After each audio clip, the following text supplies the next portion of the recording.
episode of the In the Hot Seat podcast. And in this week's episode is, of course, reviewing The Last of Us. We made it to episode 4. This week's episode was more of a short episode. It wasn't far too long.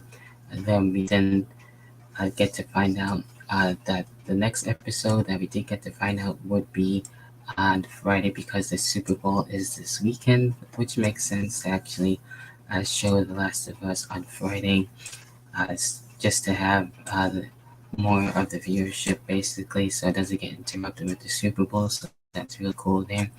So definitely will be watching that and also reviewing that. But for this one, it was more of the journey heading out west, dealing with the bond of Joel and Ellie. We did get to see them travel outside of Boston, since most of the rest of the episodes 1 through 3 are basically dealing with the location of the Boston area, and then eventually having Joel and Ellie dealing with Tess for a little bit, and then having things change and having to find the cure for everything that's been going on. So they ended up going west and riding on the road with the truck and everything, and being able to have more of that bond.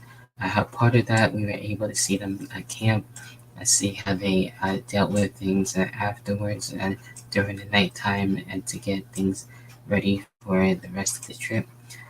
They ended up having the pun book, which was really cool. I really enjoyed that, having all those jokes, being able to hear them and be able to deal with the pun book again. So that was really one of my favorites of the game.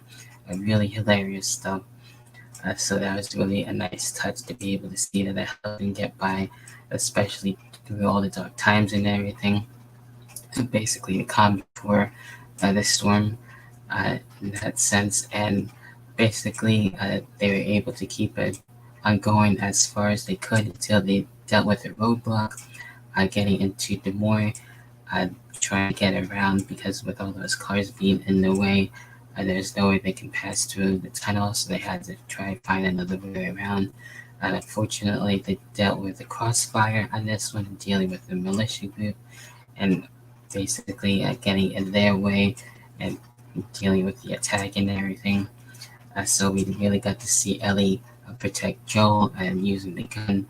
And even though Joel wasn't really far too happy, but he was happy that she was able to save him before anything worse was able to happen, and making sure he didn't die on this, and being able to use the gun to her ability. She was able to get the training from Joel, and she was able to work things out with that. So not far too much happened. We saw a little bit more of the militia in this one, and getting into what they really are about, and dealing with the abandoned, I believe, Fedra area, so that they abandoned.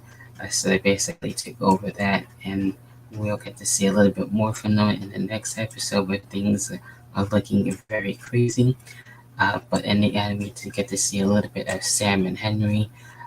Nothing really to really fear about, because it looks like they end up helping them, from what I remember in the game. So it's nice to see the both of them, since they're making sure they weren't attacked by the militia group, and it looks like they're able to help them, which we get into in the next episode, which would be for Friday's episode. So again, episode 5 will be on Friday, dealing with the Super Bowl for the Super Bowl weekend. So that's why it won't be most likely on Sunday. If it is, it's probably just the repeat of the episode on Friday. So again, a really short episode for this week's episode of The Last of Us. I really wanted to see a lot more, but it looks like we get to see in the next episode, from what I saw from the commercial, we get to see like the whole group of the infected with the bloaters and stuff like that, and things get really crazy for that episode. So that should be exciting to see how Ellie and Joe get to continue their journey afterwards on that. So to see how they would be able to move on, that would be really interesting to see that, and being able to see that those moments, when it comes to that, as having the same moments, some of the same moments basically from the game, has been really awesome. So That about does it in brief on what happened for episode 4. Those are my thoughts. What are yours? Leave in the comment section if you're watching on YouTube, or if you're listening, be able to talk with me on my Twitter page for the Nazi Podcast, because the Nazi Podcast is on Twitter. Check out the link tree as always, link in the bio for all my bios for YouTube and Twitter as well, and as well for Instagram, all the socials. Just be able to check that out. So that about does it for this episode of the In the Hot Seat podcast, and I will see everyone for the next episode. Until then, have